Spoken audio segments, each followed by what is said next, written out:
प्यारे दोस्तों, एक ऐसा कैदी जिसे फांसी की सजा सुनाई जा चुकी थी और जब उसकी फांसी का वक्त आया तो जल्लाद उसे फांसी के फंदे के पास ले गए। जब 22 साल की खूबसूरत जेलर साहिबा ने उससे उसकी आखिरी ख्वाहिश पूछी तो उसने ऐसी ख्वाहिश जाहिर कर दी कि पूरी जेल में सनसनी फैल गई।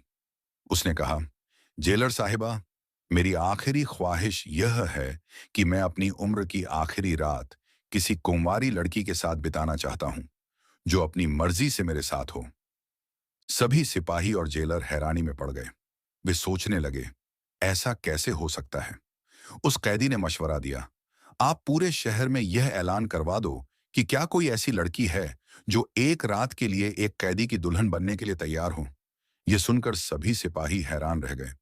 तो क्या उन्होंने इस कैदी की ख्वाहिश पूरी कर दी? वह लड़की कौन थी, कहां से आई थी और निकाह की रात ऐसा क्या हुआ कि सबके रोंगटे खड़े हो गए। मेरा नाम जीनत है और मैं 35 साल की एक लेडी इंस्पेक्टर हूं।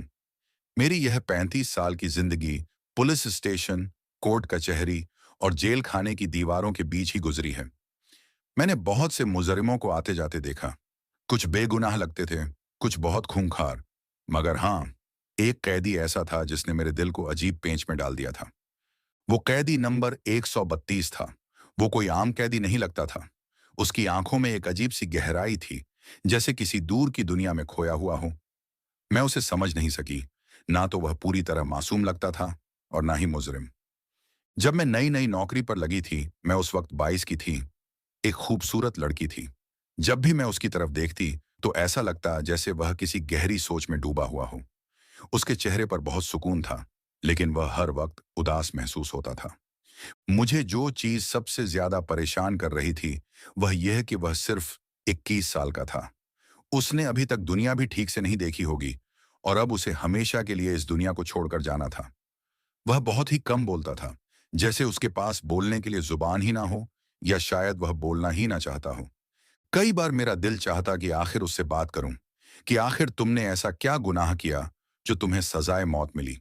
मगर उसके चेहरे पर इतनी मायूसी और उदासी होती थी कि मेरे कदम खुद ब खुद रुक जाते। कैदी नंबर 132 को देखकर मेरे दिल में एक हमदर्दी सी होती थी, जैसे कोई सवाल अंदर ही अंदर पैदा हो रहा हो। मगर जेल के कानून बहुत सख्त थे और यहाँ कैदियों के साथ जाती मुलाकात करना या उनसे हमदर्दी जताना मना था। एक दिन लेडी इंस्पेक्टर जीनत को इत्तला मिली कि 2 दिन बाद कैदी नंबर 132 को फांसी दी जाएगी। इस दौरान उसे आखिरी बार अपने घर वालों से मिलने की इजाजत दी जाएगी। यह खबर पढ़कर जीनत के दिल में एक बेचैनी पैदा हो गई। जीनत का दिल बुरी तरह घबरा रहा था। एक बेचैनी सी थी जो खत्म होने का नाम नहीं ले रही थी। वह जानती थी कि हर सजाए मौत के कैदी से उसकी आखिरी ख्वाहिश जरूर पूछी जाती है। यह वह वाहिद हक था जो उसे मौत से पहले दिया जाता था। चाहे वो अपना पसंदीदा खाना खाना चाहे, या किसी शख्स से मिलना चाहे, या कोई और ख्वाहिश जाहिर करे, उसे पूरा करने की पूरी कोशिश की जाती थी। कैदी नंबर 132, जिसका नाम शाहिद था, आज अपनी मां से मिल रहा था। उसकी मां अपने बेटे से लिपट कर रो रही थी, बार बार कह रही थी, बेटा, मुझे पूरा यकीन है कि अल्लाह तुझे इस फांसी से बचा लेगा। यह अल्फाज जीनत के कानों में गूंजने लगे। एक मां की यह उम्मीद नाकाबिले यकीन थी। फांसी की सजा सुना दी गई थी और जेल में कोई भी फैसला वापस नहीं लिया जाता था। फिर भी वह औरत इतने यकीन के साथ कह रही थी कि उसका बेटा बेगुनाह है या कोई करिश्मा उसे बचा लेगा।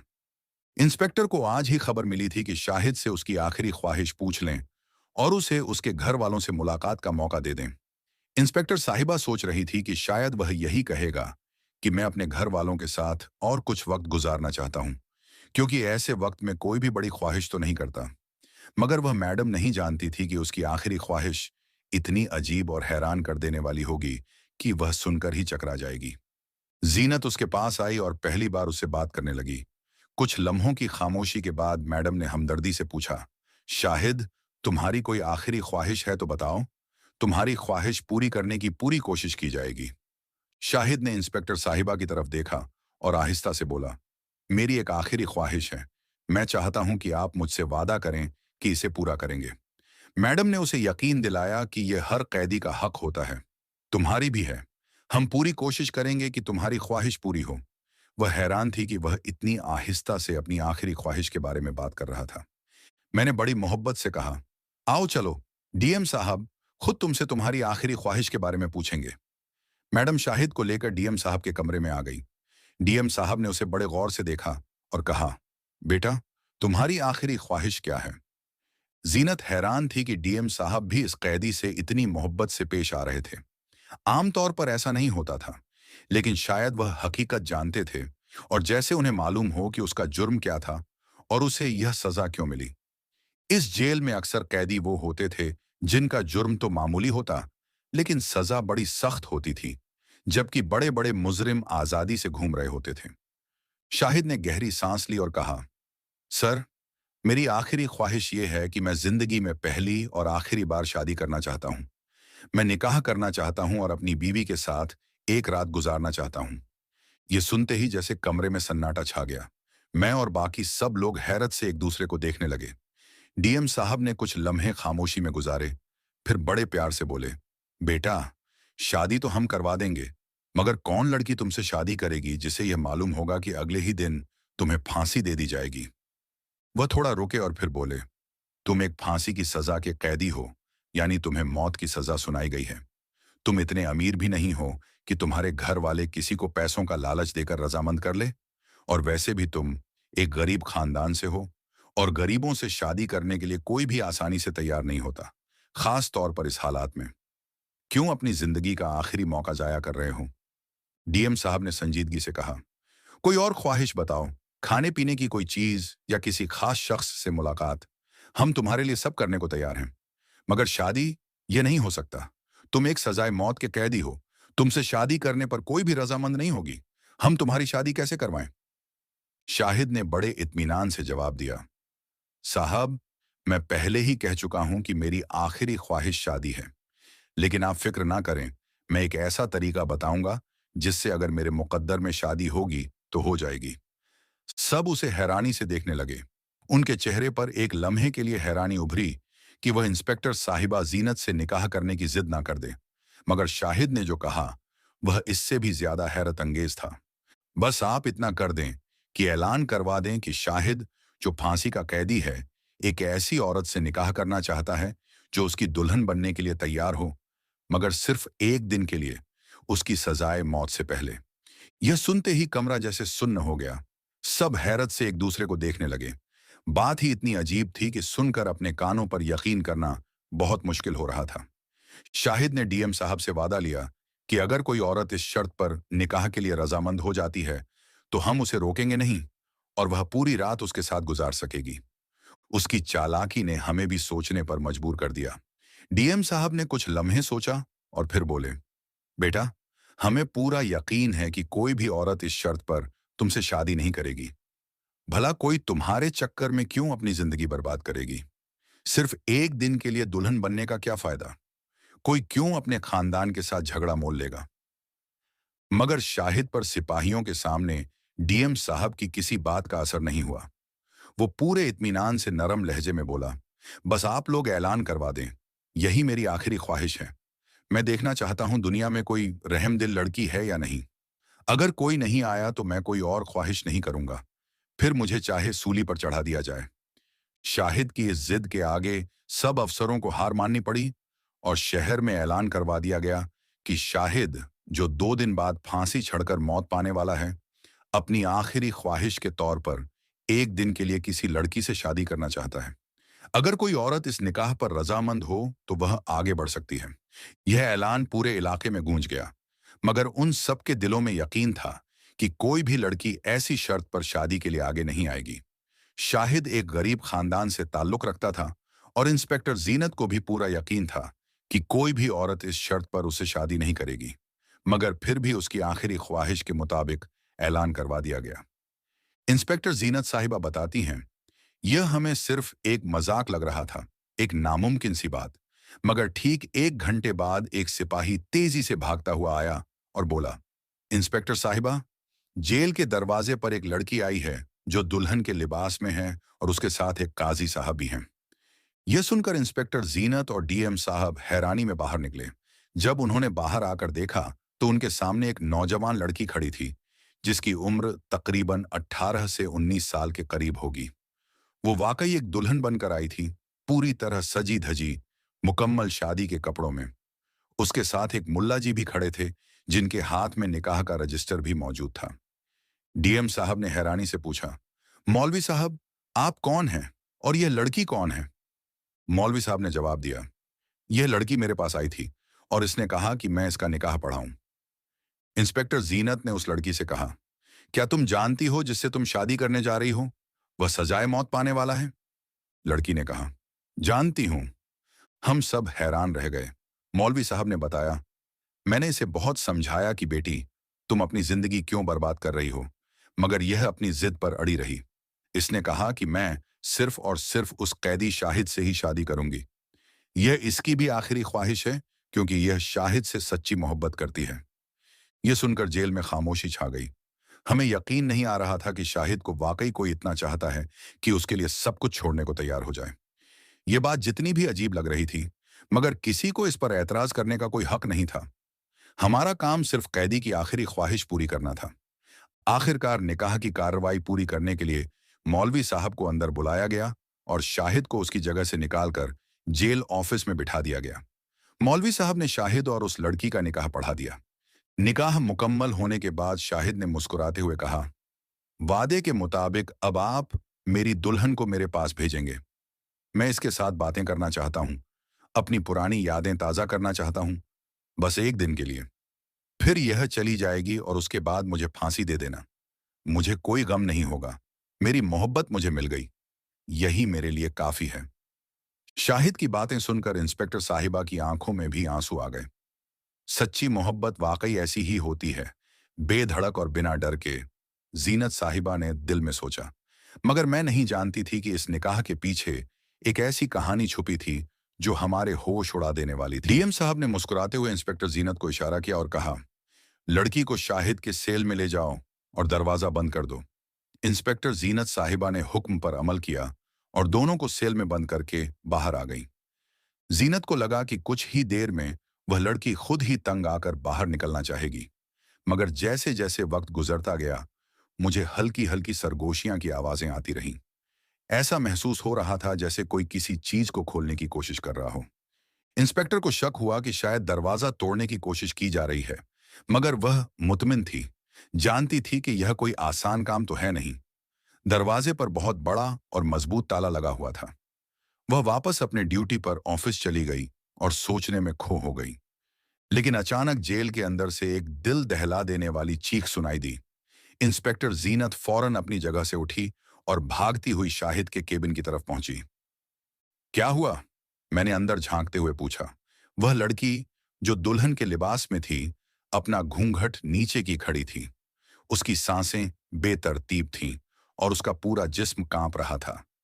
जैसे ही मैंने उसे गौर से देखा, वह कंपाती लहजे में बोली, मुझे यहां से निकालो, मैं यहां नहीं रहना चाहती। मैंने हैरत से कहा, अब क्या हुआ? अभी तो तुमने खुद अपनी मर्जी से निकाह किया था। मोहब्बत का नशा उतर गया? अब तुम्हें अपने मुस्तकबिल की फिक्र होने लगी? मगर वह कुछ नहीं बोली, बस अपने कपड़ों को ठीक करने लगी, जैसे किसी चीज ने उसे झंझोड़ कर रख दिया हो। मैं आपके लिए कहानी को पूरा कर रहा हूं। इंस्पेक्टर जीनत ने दरवाजा खोला तो वह लड़की बिजली की तरह बाहर निकली और बिना कुछ कहे वहां से चली गई। जीनत साहिबा ने सेल का दरवाजा ताला लगाकर बंद कर दिया, अपनी जिम्मेदारी पूरी की और वापस ऑफिस में आकर सो गई।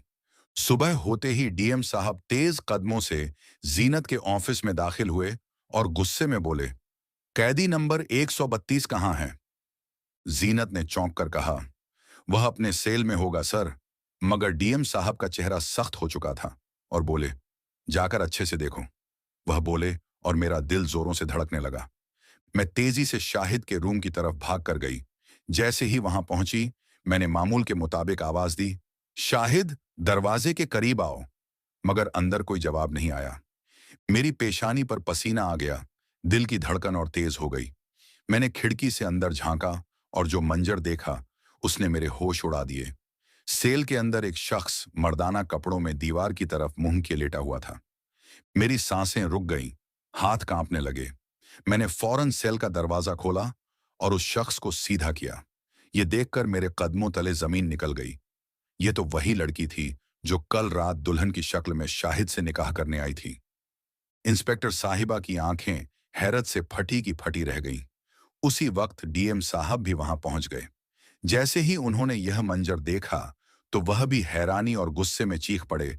यह यह क्या खेल है? वह दहाड़े हुए बोले, शाहिद कहाँ है? इंस्पेक्टर साहिबा जवाब देने के काबिल भी नहीं थी।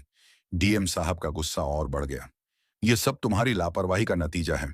अगर तुम्हें अपनी ड्यूटी ठीक से निभानी नहीं आती तो यहां क्या कर रही हो? तुम्हारी गफलत की वजह से एक सजाए मौत का कैदी जेल से फरार हो गया है।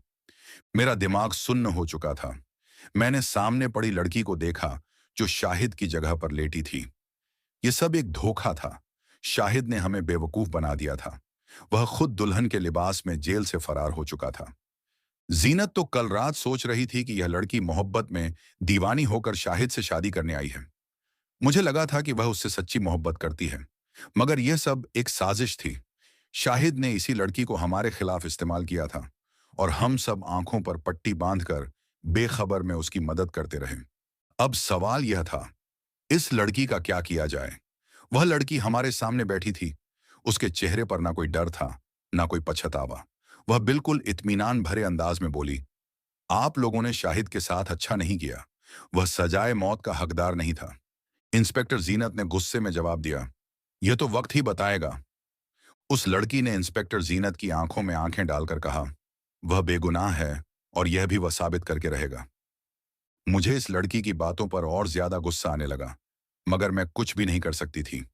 उसी वक्त डीएम साहब ने सख्ती से हुक्म दिया, शाहिद को फौरन तलाश करो। अगर हमने उसे ना पकड़ा तो 2 दिन बाद हुकूमत को क्या जवाब देंगे? हमें उसे फांसी की सजा में मौत देनी थी और वह पूरी जेल के अधिकारियों और कर्मचारियों को धोखा देकर फरार हो गया। यह हमारे लिए बहुत शर्म की बात है। इंस्पेक्टर जीनत का दिल बुरी तरह घबरा रहा था क्योंकि उसने अभी अभी नौकरी ज्वाइन की थी। इंस्पेक्टर जीनत कहती हैं, मैं अब भी समझ नहीं पा रही थी कि मेरे साथ इतना बड़ा धोखा कैसे हो सकता है। मैंने एक शख्स पर भरोसा किया, एक लड़की की बातों पर यकीन किया, उनका निकाह करवा दिया और बदले में उन्होंने मेरी आंखों में धूल झोंक दी। अब हमारे पास सिर्फ एक ही रास्ता था, इस लड़की के माँ बाप तक पहुंचना और उनसे हकीकत मालूम करना। मगर फिर मुझे ख्याल आया, क्यों ना इसी लड़की से पूछ लिया जाए, शायद वह खुद हकीकत बयान कर दे। शाहिद को ढूंढना बहुत मुश्किल था। वह कई घंटे पहले जेल से भागा था। हमें तो शाम को पता चला, जबकि वह सुबह 4 बजे फरार हुआ था। न जाने इस वक्त वह कहाँ जा चुका होगा। मैंने उस लड़की की तरफ देखा और बड़े प्यार से कहा, मुझे तुमसे 2 सवाल करने हैं और मैं उम्मीद करती हूं कि तुम सच सच जवाब दोगी। उसने बिना किसी हिचकिचाहट के कहा, मैं शाहिद भाई के बारे में हर बात सच सच बताने के लिए तैयार हूं। मैं हैरत से उसे देखने लगी। वह अब भी शाहिद को शौहर कहने के बजाय भाई कह रही थी। मैंने सख्त लहजे में पूछा, क्या तुम उसे वाकई अपना भाई समझती हो या वह हकीकत में तुम्हारा भाई था? तुम दोनों ने यह ड्रामा क्यों किया? वह खामोश हो गई, जैसे किसी गहरी सोच में डूब गई हो। फिर उसने वह बात कही जिसने मेरे होश उड़ा दिए। नहीं, वह मेरा हकीकी भाई नहीं है, लड़की ने फौरन जवाब दिया। मैंने सख्ती से कहा, तो फिर तुमने यह सब क्यों किया? तुमने उससे निकाह क्यों किया और अब अचानक उसे अपना भाई क्यों कह रही हो? तुम दोनों ने हमें धोखा दिया। शाहिद हमें चकमा देकर यहां से फरार हो गया, मगर याद रखो, हम उसे जल्द ही पकड़ लेंगे और उसे फांसी पर लटका दिया जाएगा। मगर वह लड़की बिल्कुल खामोश, सुकून से बैठी रही। उसने मेरे चेहरे पर नजरें गाड़े हुए कहा, यकीन मानिए, वह ऐसा बिल्कुल नहीं है। वह जल्द ही वापस आ जाएगा। वह अच्छी तरह से जानता है कि उसे कहां जाना चाहिए और कहां नहीं। और सबसे अहम बात, अब तो उसने मुझसे निकाह कर लिया है। मैं उसकी जिम्मेदारी हूं। वह मुझे कभी भी छोड़कर भागने वालों में से नहीं है। उस लड़की की बातें सुनकर इंस्पेक्टर हैरान रह गई। वो इतने यकीन से कह रही थी कि शाहिद वापस आ जाएगा। क्या वाकई ऐसा हो सकता था? तुम्हें इतना यकीन क्यों है कि वह वापस आएगा? मैंने संजीदगी से पूछा।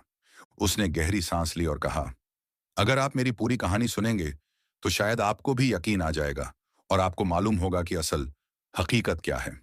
जीनत साहिबा खामोश हो गई। वह जानती थी कि यह लड़की अभी तक अपनी बात पर डटी हुई थी। अगर मैं इससे और सवाल पूछती तो शायद वह कुछ और हकीकत सामने ले आती। मेरा नाम फिरदौस है, उसने कहना शुरू किया। मेरी बड़ी बहन की सगाई शाहिद से हो चुकी थी। शाहिद बचपन से ही बहुत बड़ा बहादुर लड़का था। शायद ही कोई ऐसा वक्त आया हो जब वह किसी से डरकर पीछे हटा हो। वह मेरे वालिद के चाचा जाद भाई का बेटा था, यानी मेरा फूफी जाद भाई। अब्बू उसे बहुत पसंद करते थे और उस पर बेहद एतमाद भी था। जब उन्होंने मेरी बड़ी बहन की सगाई शाहिद से कर दी, तो वह हमारे घर आना जाना शुरू हो गया। इंस्पेक्टर खामोशी से उसकी बातें सुन रही थी। हमारे गांव का माहौल बहुत अजीब था। एक रात शाहिद भाई हमारी खाला और बहन से मिलने के लिए हमारे घर आए। उस दिन अब्बू घर पर नहीं थे और शाहिद भाई पहले भी कई बार आ चुके थे, क्योंकि अब वह हमारे घर का एक फर्द बन चुके थे। उस वक्त घर में सिर्फ हम दोनों बहनें थीं और कोई नहीं था। शाहिद भाई पिछले दरवाजे से आए। मुझे फौरन अंदाजा हो गया कि वह बहन ही से मिलने के लिए आए हैं। मैं रसोई में चाय बनाने लगी और वह दोनों आपस में बातें कर रहे थे। सब कुछ मामूल के मुताबिक लग रहा था, मगर अचानक दरवाजे पर जोर जोर से दस्तक होने लगी। मैं घबरा गई। कहीं अब्बू तो नहीं आ गए, मैंने सोचा। जल्दी से मैंने दरवाजे के बाहर झांका, मगर जो मंजर देखा उसने मेरे रोंगटे खड़े कर दिए। 3 से 4 आदमी दरवाजे के बाहर खड़े थे। उनके चेहरे खौफनाक और इरादे खतरनाक लग रहे थे। उनके हुलिये से साफ जाहिर था कि यह कोई आम लोग नहीं, बल्कि बदमाश हैं। मेरी आंखों में खौफ छा गया, मगर मुझे कुछ तसल्ली हुई कि शाहिद भाई हमारे साथ हैं। उन्होंने जोर से कहा, दरवाजा खोलो, वरना हम दरवाजा तोड़ देंगे। एक जोरदार आवाज गूंजी। मैंने मिन्नतें की, हम घर में अकेली 2 बहनें हैं, तुम लोग यहां से चले जाओ। मगर उनमें से एक ने तंजिया अंदाज में हंसते हुए कहा, हमें सब पता है कि अभी अभी तुम्हारे घर में एक नौजवान दाखिल हुआ है। तुम हमें बेवकूफ नहीं बना सकती। शोर की आवाज सुनकर शाहिद भाई भी बाहर आ गए। उन्होंने दरवाजा खोला और मुझे इशारा किया कि मैं अंदर चली जाऊं। मैं तेजी से अपने कमरे में छुप गई, मगर बाहर जो कुछ हो रहा था सब सुन रही थी। भाई उन बदमाशों के सामने जाकर खड़े हो गए। उनमें से एक ने बहुत घटिया बात कही, जिस पर शाहिद भाई का खून खौल उठा, मगर उन्होंने अपने गुस्से पर काबू रखा। वो अक्ल से काम ले रहे थे, क्योंकि सामने 4-5 लोग थे और वह अकेले थे। अगर वह लड़ाई में पड़ जाते और कुछ हो जाता, तो हम घर में अकेली रह जाती। इसीलिए उन्होंने नरमी से उन बदमाशों को समझा बुझाकर भेज दिया। मगर यह रोज का तमाशा बन गया था। हमारे घर के बाहर 3-4 बदमाश खड़े रहते। जैसे ही अब्बू घर से बाहर जाते, ये लोग हमें तंग करना शुरू कर देते। फिर एक रात ऐसा वाकया पेश आया जिसने हमारी जिंदगी हमेशा के लिए बदल दी। मेरी बड़ी बहन अपने कमरे में सो रही थी। रात के अंधेरे में अचानक तोड़फोड़ की आवाजें सुनाई देने लगीं। कोई जबरदस्ती खिड़की से अंदर दाखिल हो रहा था। उसी वक्त शाहिद भाई भी घर में दाखिल हो चुके थे। उन्होंने अपनी आंखों से एक बदमाश को खिड़की से अंदर कूदते हुए देख लिया था। शाहिद भाई के लिए यह सब बर्दाश्त करना मुमकिन नहीं था। जब उन बदमाशों ने जबरदस्ती घर में घुसने की कोशिश की, तो एक ऐसी लड़ाई छिड़ गई जिसने हमारी पूरी जिंदगी बदल दी। इस झगड़े में उन डाकुओं ने मेरी बहन को मार दिया और शाहिद भाई को एक ऐसे जुर्म में फंसा दिया गया जिसकी सजा उन्हें सजाए मौत के तौर पर मिली। मगर जो असल गुनहगार थे, वह कभी पकड़े ही नहीं गए। उस दिन अगर हम अमीर होते, अगर हमारे पास कोई ताकत होती, तो शायद यह सब ना होता। मगर इस दुनिया में कमजोर के लिए कहाँ इंसाफ। शाहिद भाई ने जो कुछ किया, वह अपनी गैरत में किया था। उन्होंने किसी मासूम का खून नहीं बहाया। उन्होंने अपनी इज्जत बचाने के लिए लड़ाई की थी। हकीकत में मुजरिम हम नहीं थे, फिरदौस ने आंसुओं में डूबी आवाज में कहा, बल्कि वह लोग थे जो बिला वजह हमारी जिंदगी में जहर घोल रहे थे, हमारी इज्जत पर नजरें गड़ाते थे। फिर उसने एक हैरत अंगेज बात बताई। शाहिद भाई की मां ने मुझे इस मुलाकात के दौरान ही यह मंसूबा समझा दिया था। मैं हैरान रह गई, लेकिन वह बोलती रही। मेरी मां ने भी मुझसे कहा था कि मैं अपनी दूसरी बेटी भी कुर्बान कर दूंगी, मगर अपने बेटे को सजा नहीं होने दूंगी।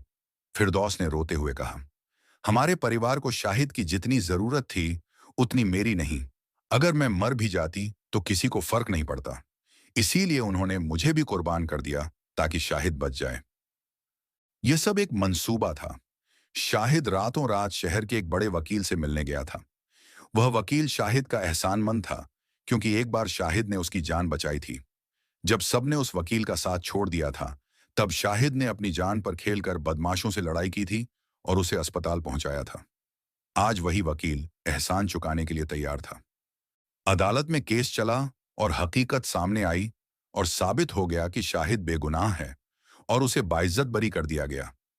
अगर शाहिद की जगह कोई और भी गैरतमंद शख्स होता तो शायद वह भी यही करता। इंस्पेक्टर साहिबा कहती हैं, अल्लाह ताला ने सच्ची मोहब्बत और खुलूस की लाज रखी, वरना इतने बड़े केस में किसी को बरी होते मैंने कभी नहीं देखा। शाहिद की मां ने जो कहा था वह सच हो गया। अल्लाह तुम्हें सजाए मौत नहीं होने देगा, तुम जल्द जेल से रिहा हो जाओगे। और वाकई ऐसा ही हुआ।